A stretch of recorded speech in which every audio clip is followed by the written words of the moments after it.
নমস্কার, বাংলা স্ফিয়ারের আজকের মতো শেষ ভিডিওতে আপনাদের স্বাগত জানাচ্ছি। দেখুন, রোজ আমি যেসব ভিডিও করি সেগুলো প্রায় প্রত্যেকটাই খটোমটো বিষয়ে গুরুগম্ভীর কথাবার্তা বলে থাকি। তাই আমি ভাবলাম আজ আমি নিজেকে নিয়ে একটা মজার ভিডিও করি না কেন, যাতে আপনারাও একটু আমার সঙ্গে হাসতে পারেন। দেখুন, এই আমেরিকায় বর্তমান প্রেসিডেন্ট জো বাইডেন ডেমোক্রেটিক পার্টির কাছে মস্ত বড় শিরোপীড়ার কারণ হয়ে দাঁড়িয়েছে। এ নিয়ে আমি ইতিমধ্যেই দুটো ভিডিও করেছি, আপনারা হয়তো দেখেওছেন, শুনেওছেন, কিন্তু বিতর্ক আর কিছুতেই থামছে না। তার কারণ নিত্য নতুন ফপা করে বাইডেন তার শারীরিক স্বাস্থ্য বা কুশলতা নিয়ে নিজেই প্রশ্ন তুলতে সাহায্য করে দিচ্ছেন। তাকে প্রেসিডেন্সিয়াল রেস থেকে সরে আসার আহ্বান জানিয়ে, সোজাসুজি আহ্বান জানিয়ে নিউ ইয়র্ক টাইমসের সম্পাদকীয় পাতায় একটা মস্ত বড় লেখা রেখেছেন জর্জ ক্লুনি, হলিউড স্টার, সারা জীবন ডেমোক্র্যাটদের সদস্য, এবং সবচেয়ে আশ্চর্যের কথা, মাসখানেক আগেই তিনি এই বাইডেনের জন্য একটা সবচাইতে বড় এ পর্যন্ত একটা ফান্ড রেইজার অনুষ্ঠানের আয়োজন করেছিলেন। সেই ক্লুনি তার লেখায় পরিষ্কার করে বলছেন যে I respect Biden, he is a hero, but he must step aside, else we are doomed. ওদিকে নিজের পার্শ্বচর অথবা পরিবারের লোকেদের গ্যাস খেয়ে বাইডেন বলে বেড়াচ্ছেন যে না, আমি কোনো প্ররোচনাতে পা দিচ্ছি না, আমি যেমন ছিলাম তেমন আছি, নট নরণচরণ, নট কিচ্ছু, আমি ভোটে দাঁড়াবো, because I am the best. কিরকম বেস্ট শুনুন। গতকাল তার যে ভাইটালিটি এবং অ্যালাক্রিটি, এই দুটোর পরীক্ষা দিতে বাইডেন কালকে 1 ঘন্টা ধরে একটা সাংবাদিক বৈঠক করেছে। সাধারণত বাইডেন সাংবাদিক বৈঠক বেশি করেন না, করলেও এত লম্বা সময় ধরে তো কোনো প্রশ্নই নেই। সেই তিনি গতকাল ইচ্ছে করে 1 ঘন্টা প্রেসের সঙ্গে কথা বলেছেন, তার দল, তার স্বজাতিকে এই বার্তা দিতে যে দেখো, আমার কিন্তু কোথাও জড়তা, স্থবিরতা কোনো কিছুই আমাকে কাবু করতে পারেনি। আমি যেমন ছিলাম তেমনি আছি, তেমনি থাকব। এইসব বলেই তিনি কি করলেন জানেন? তিনি ইউক্রেনের জেলেন্সকিকে প্রেসিডেন্ট পুতিন বলে সম্বোধন করলেন। আর নিজের ভাইস প্রেসিডেন্ট, ভারতীয় বংশোদ্ভূত কমলা হ্যারিস, যার সঙ্গে তার দৈনন্দিন দেখা হয়, তার পরিচয় দিলেন ভাইস প্রেসিডেন্ট ট্রাম্প হিসেবে। আরও 2-4টে একই রকম গুফাফ তাকে করতে দেখা গেল। আর তারপর থেকে যে জল্পনাটা চলছিলই, সেটা আরো বহু মাত্রায় বেড়ে গিয়ে আজকে প্রায় একটা কোরাসে দাঁড়িয়ে গেছে।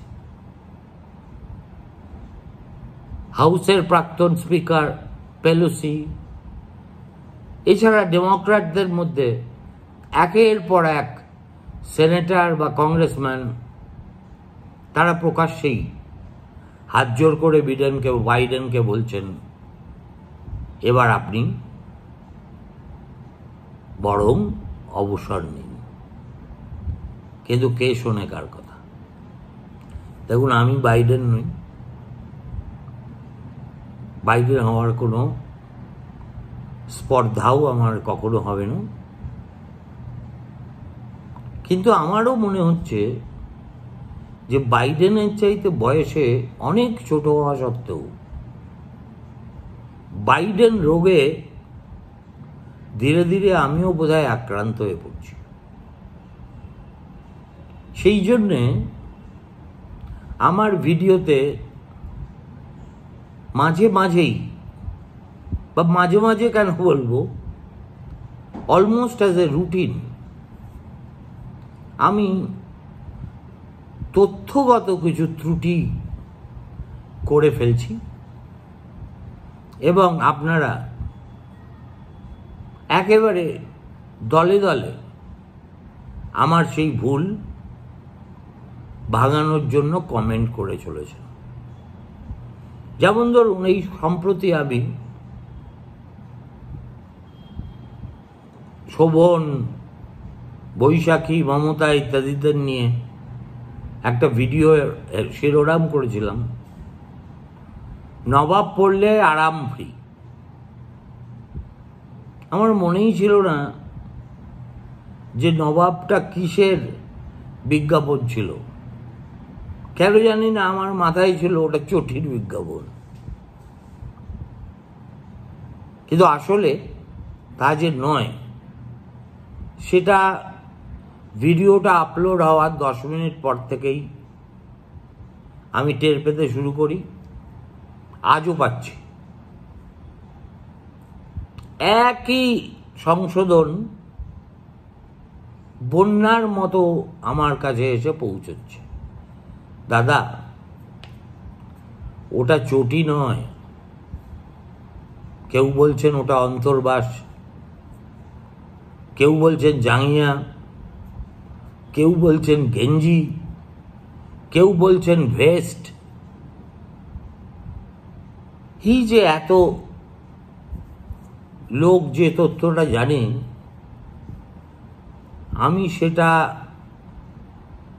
জানি না, এটা ভেবে নিজের উপরে আমার বেশ রাগই হলো। তারপরে ধরুন, এই সেদিনকে ইউরো কাপের ওই স্প্যানিশ বিস্ময় বালক সম্পর্কে বলতে গিয়ে আমার মুখ দিয়ে বেরিয়ে গেল উরুগুয়ের প্লেয়ার ছিলেন ইউসোবিও। ব্যাস, ওই জাঙ্গিয়া নবাবের মতো না হলেও তারপরেও আমি অনেক কমেন্ট পেয়েছি যেখানে সব শিয়ালের একরা। দাদা, ইউসোবিও কিন্তু পর্তুগালের প্লেয়ার ছিলেন, এটা আমি জানতাম। কেন কে জানে, গড়গড় করে কথা বলতে বলতে ইউসোবিওকে লিসবন থেকে উরুগুয়ে পাঠিয়ে দিলাম। কিন্তু এই ধরনের ভুল আমি স্বীকার করি, জোরহাত করে স্বীকার করি।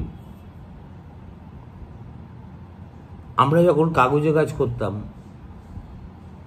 তখন এই ধরনের ভুল ছিল অমার্জনীয়।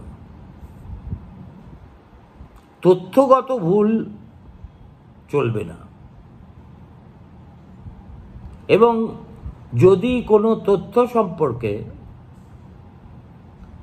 আমার মনে কোনো দ্বন্দ্ব থাকে, তাহলে আমাদের মহাগুরুরা আমাদের শিখিয়েছিলেন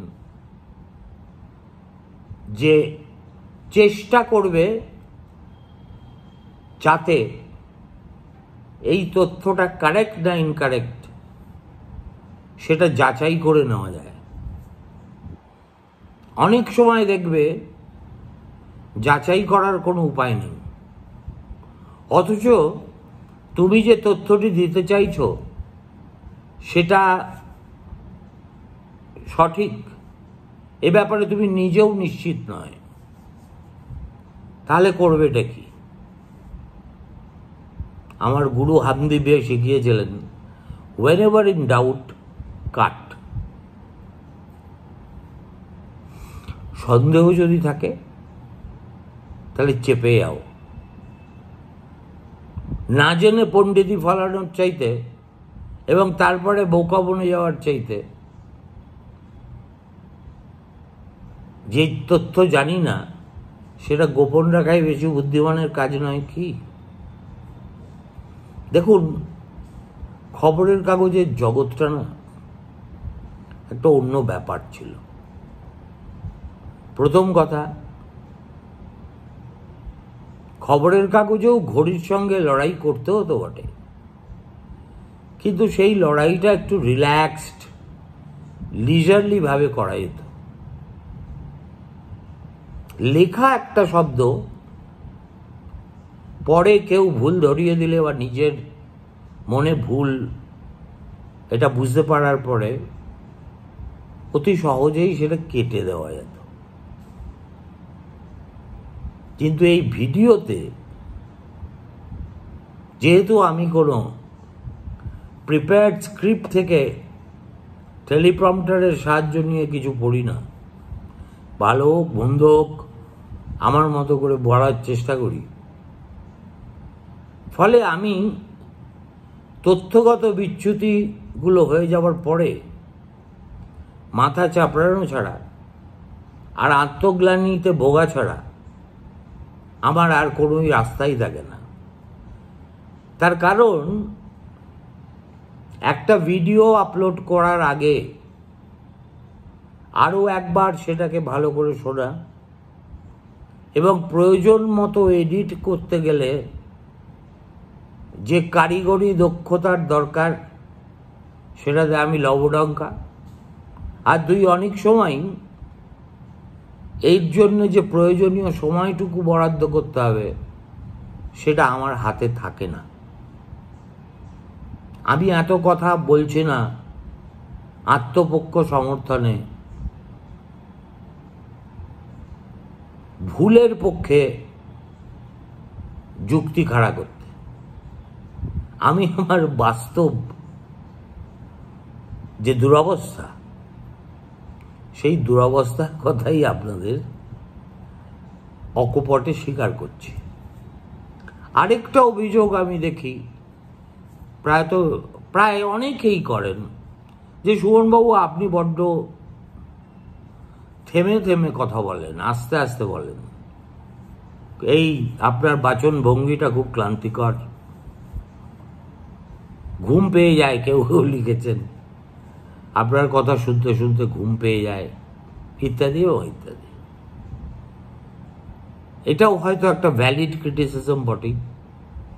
আসলে এখন কি হয়ে গেছে জানেন তো, এখন হচ্ছে সব কিছুতে গতি, এবং একটা কথা বাজারে ছেড়ে দেওয়া হয়েছে যে মানুষের এখন অ্যাটেনশন স্প্যান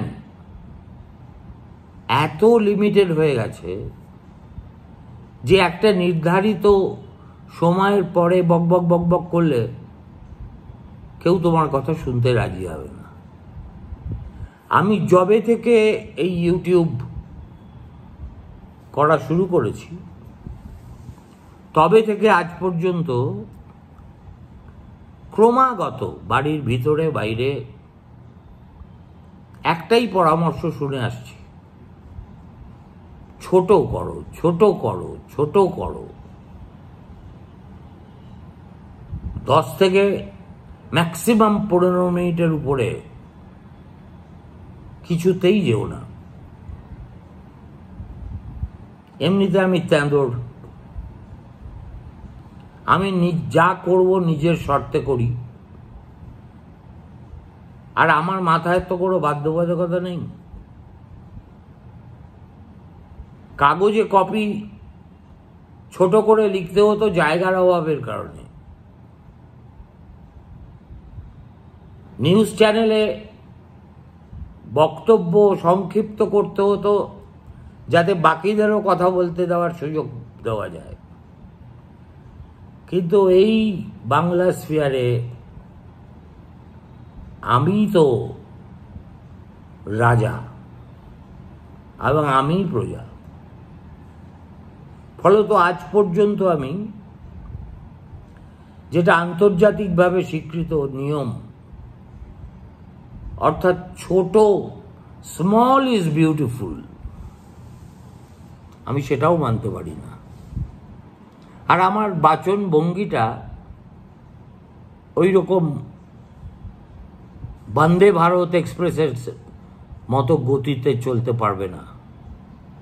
কেননা আমি মনে করি যে যদি কোনো কথা সঠিকভাবে ব্যাখ্যা করতে হয় তাহলে ইংরেজি লেখার ক্ষেত্রে বা বাংলা লেখার ক্ষেত্রে পাংচুয়েশন, কমা, সেমিকোলন ইত্যাদির যেমন গুরুত্ব আছে, তেমনি কথ্য ভাষার ক্ষেত্রেও পজ, এমফ্যাসিস, একটুখানি থেমে যাওয়া ইত্যাদিরও যথেষ্ট গুরুত্ব আছে। অতএব একসঙ্গে